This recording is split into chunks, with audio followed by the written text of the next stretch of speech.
Welcome back to Sledgehammer Horror, guys. I am Ken Sledge, and let's talk horror. Today, I am joined by the amazing Adair. How you doing today? I'm so good. It's such a good day, Ken. It's a fantastic day. Dare I say it's Today the is best the day of best day. 2022 for me personally. Yes. Yes. It's a Oh, phenomenal day. I'm so glad to have you here for a couple different reasons. One, obviously, where the acting part is, which I would like to talk about here a little bit.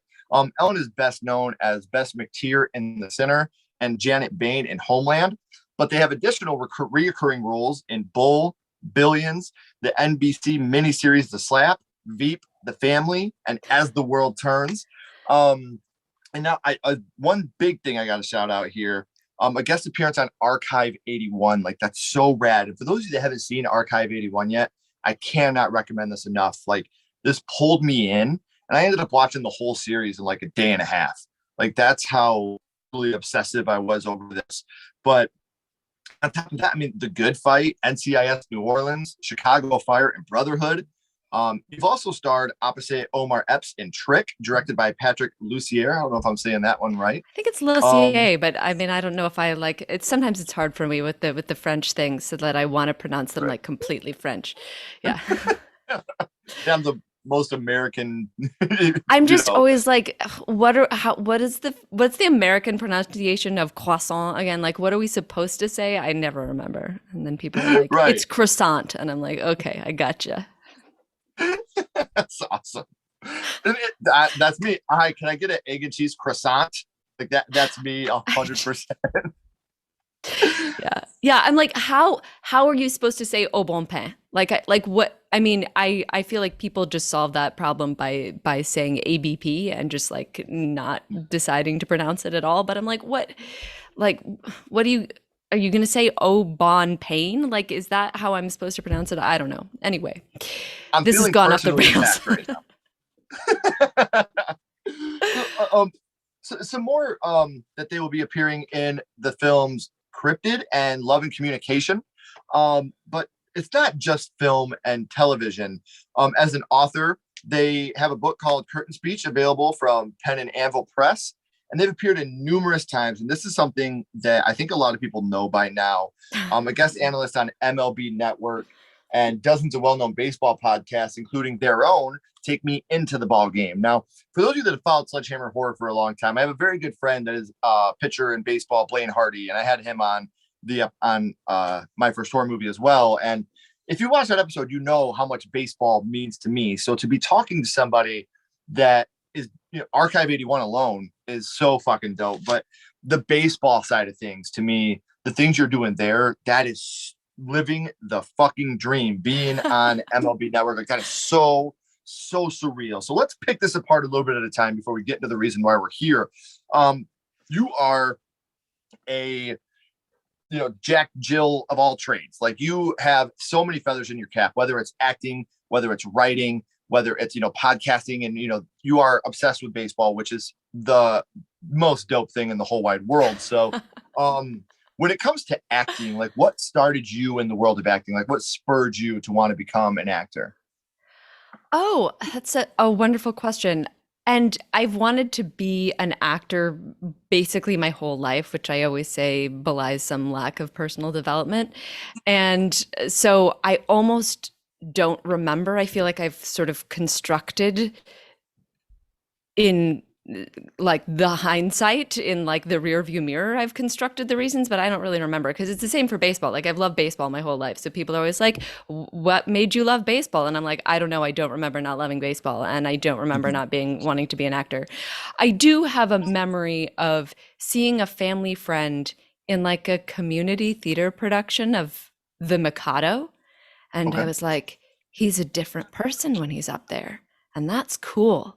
Cause like that's what I want to be all the time. It's just like, not that there's anything wrong with me being me, but like it's fun to be a multiplicity of people. And I mean, we're talking about me having this revelation at like 4 years old or something like that. So all 4 year olds are like that, right? All 4 year olds are like, now I'm gonna pretend that like I'm the king, and now I'm gonna pretend that I'm the doctor, and like that's natural. And so I guess I just never outgrew that. Is And it's what I'm here to I'm say. so glad you did it because it's so awesome. And one thing I love is we're really starting to finally steer clear of the stigma that baseball is a man's thing. Mm, Um, mhm.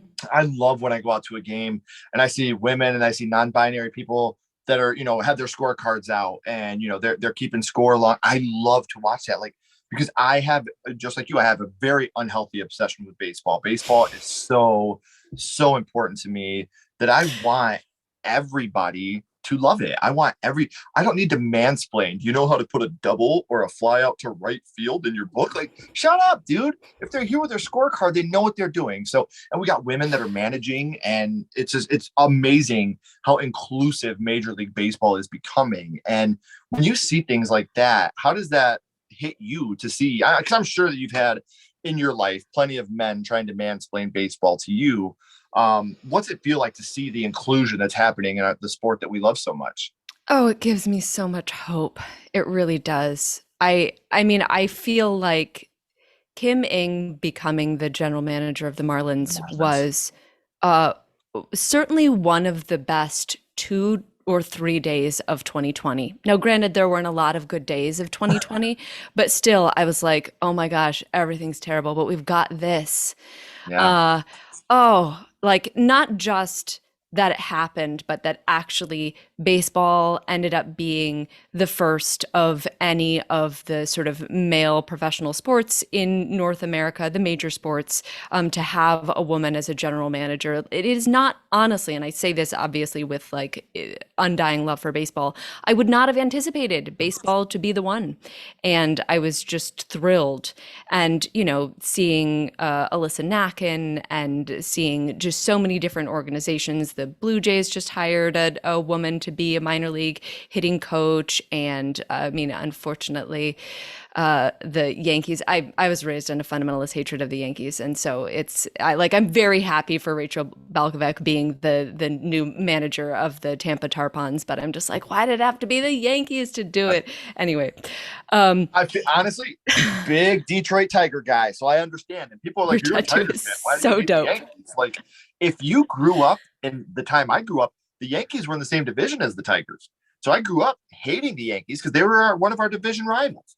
So I mean, like that, and they're stupid. But Yeah, and they're the there's most eminently hateable. Like I mean, I understand that like the Astros are like the most hated team in baseball, but I'm just like they're just the new kids on the block in terms of being yeah. hated as far as I'm concerned. Like they've got, like centuries of the Yankees being hateable to really like build upon before they get to the same level for me personally.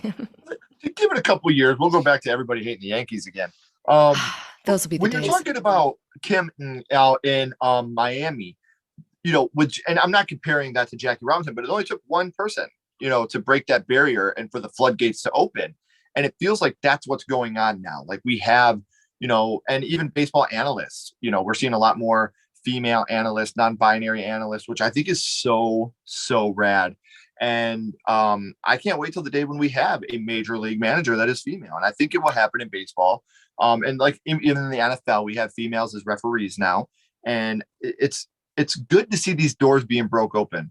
Um, and I agree with you. To see it happen in baseball, there's so many unwritten rules and so many Mhm. old school type feelings in baseball. It is weird for it to happen here, but it happened and it didn't get the backlash that you would think that it would have got. Thank God.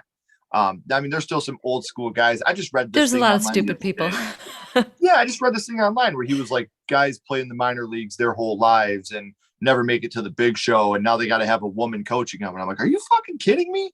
Like, that's where your brain went when you heard that they have a female hitting coach now? Like, I'm not even slightly surprised. Like I'm and disappointed, but not even mildly surprised. Yeah. I think that's the worst part is we hear this and you're like, yeah, I totally understand. I know that really happened, you know? Yep. So, Yes. Yeah. baseball is a huge love for both of us, but one other thing that I love is when people follow my guests on social media. So I have all of Ellen's social media links. If you would like to follow them, their links are right down here in the description. So make sure you're clicking these links.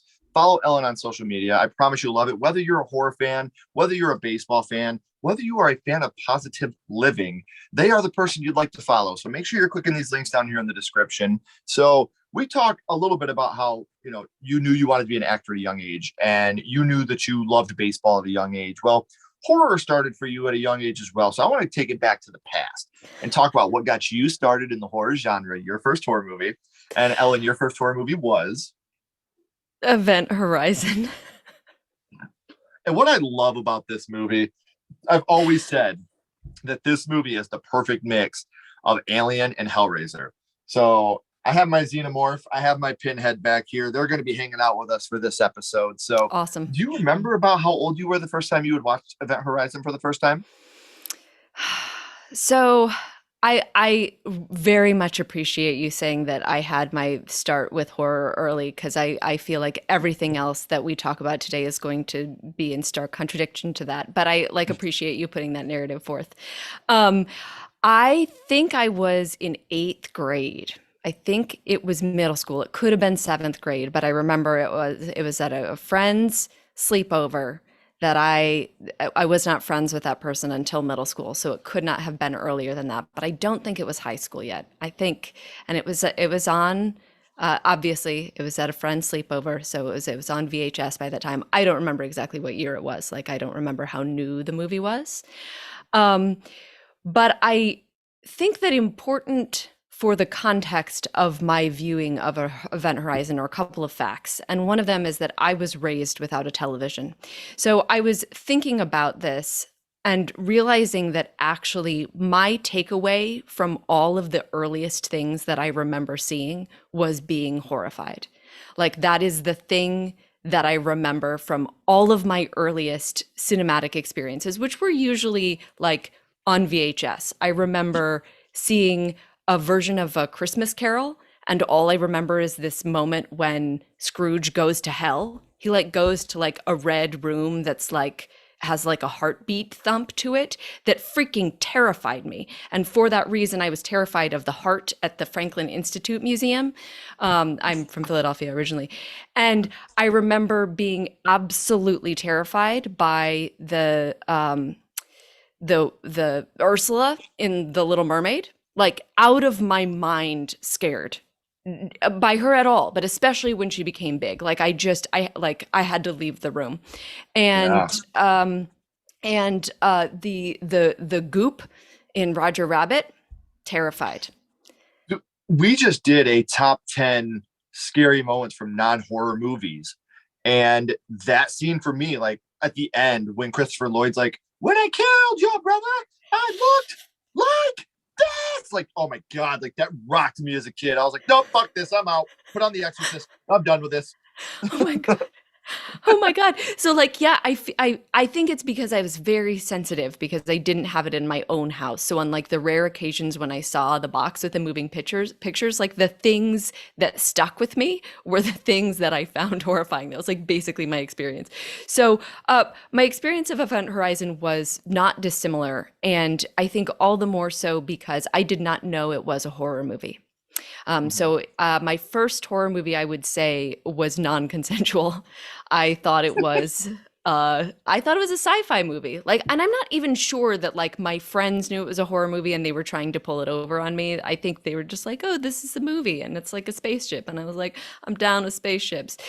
So yeah, yeah, that was my first That horror movie. spaceship, however, let me tell you a story about the old Event Horizon. And it's just amazing to me because I've always said I think that this is one of the most underrated horror movies because a lot of people look at this movie, like you said, and they don't remember that this was a horror movie, or people that never heard of this movie, they look at the case or they look at a trailer. Oh, it's not a horror movie. This is a straight up horror movie. Like one It's a thing that horror I've movie, always thought friends. about is like that after Sam Neill dies, and then you have that face, like when he's Sam Neill's back, his face is just torn to shit. Like that scared me so bad the first time I watched it. That was the scene that affected me the most. But Ellen, I want to figure that out from you. What is the scene from Event Horizon that affected you the most? I think the things that played across any dark room that I encountered for like 3 months after viewing this movie were the that sort of initial footage that they kind of unscramble, and it shows like the previous crew having gone to hell. Mm-hmm. And I think that like I didn't know quite in the movie at that point to like look away. I think subsequently there were things that I was just like, "Oh my God, I'm not going to look at this," because I realized I was watching a horror movie at that point. But like that was the moment when I was like, "Oh, oh, that's the scariest thing I've ever seen in my life." And then I think actually the thing that I remember Sam Neill gouging his eyes out, and I remember him I think he was actually scarier before his face got cut up. I do remember Yeah. that as well. But just when he was like sitting in the captain's chair or something with his eyes gouged out, oh Yeah. my gosh. It was just utterly terrifying to me. I mean, to the point where I remember he was in like Merlin Mhm.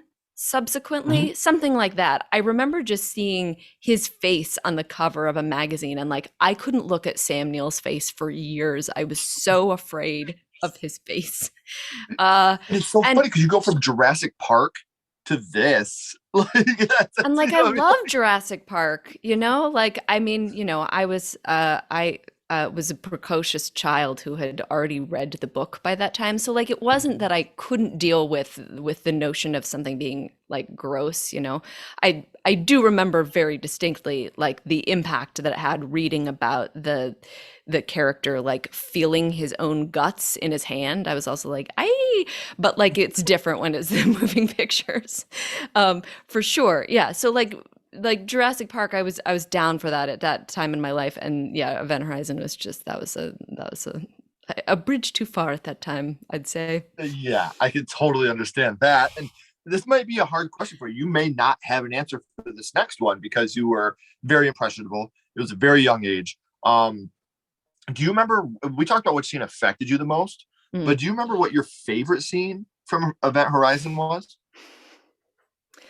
I mean, I don't know the rolling credits. No, I think I could say honestly, and this it's a very like not horror answer, but like I've thought frequently about the scene in which he talks about the way that the ship was supposed to travel by like bending time. Mm-hmm. I thought that was cool. I guess that's something else that I recall from having seen this movie a gajillion years ago, and I think has stuck with me. I mean, I it's definitely stuck with me if somebody like offers that to me, that I'll be like, no, because it might go to hell. I will Right. not take that particular train that's gonna bend time. But yeah, I mean that I don't know. I like that kind of like bending of space and time and like science fiction. Like I fuck with that shit. That's my shit. So. Yeah. I think I'm gonna pick that as my very lame favorite moment of this A of this lot of the movie. dialogue in this movie is like that. Like when you have Lawrence Fishburne talking about, have you ever seen fire in zero gravity? You ever seen fire in zero gravity? It's beautiful. You know, like that's an amazingly beautiful scene. And it's one of those ones that when you go back and watch it as an adult, this is another one of those movies that you watch as a kid and you watch as an adult, you have two completely different feelings about the phenomenal acting. And there's a lot of heavy shit in this movie, like his wife killing herself. Like there's a lot of real heavy shit that comes along with this movie. A question I always ask as well, Ellen, this movie, I want to say it came out in 96 or 97, but would you like to see Event Horizon remade today? Can I be in it? Hell yeah, you can. Then yeah. Yes. Hell yeah. Sure. I love being in horror movies, to be very clear. Like I love it. I love it so much. I like to watch them also, but I like really love to be in them. Think about it this way. You got the new Hellraiser coming out with a transgender Pinhead. They're finally, because in the book, Hellraiser, Pinhead and his gash, which is the weirdest fucking thing to say, his group of people that were with him are called his gash. They were all, asexual. There was no male or Mhm. female. So like that's another thing. Like now they have a transgender female that's playing Pinhead, and I think that's absolutely brilliant. I would love to see a non-binary person take over the role of Sam Neill. you're like, I think that would be fucking rad. Like, let's continue to blow these doors open. So that would Oh be my so God. dope for me. Yes. Yes. I mean, I'm fine playing she, hers also. Like, that is the entirety of what I've done for all of Yeah, my it's career. not So, like, like, oh, I'm I, fine with that. yes, But, like, yes, obviously the dream is to, like, actually play a non-binary person. So, please. Yes, let's do yes. that. It's done. It's done. Yeah, I we know just that made all the this. It's people who gonna make happen. movies are going to be listening to this, watching this, and they'll be like, what a great idea. And then they'll just make a Yeah, movie. Great. yeah. Contract Done. can be in the mail next week. Um, Awesome. so Ellen, we talked about your first horror movie and how that affected you being Event Horizon. But now I want to throw a little curveball at you. My little buddy Ghostface here has a question for you. What's your favorite scary movie, Ellen? What is your favorite horror movie of all time? Oh.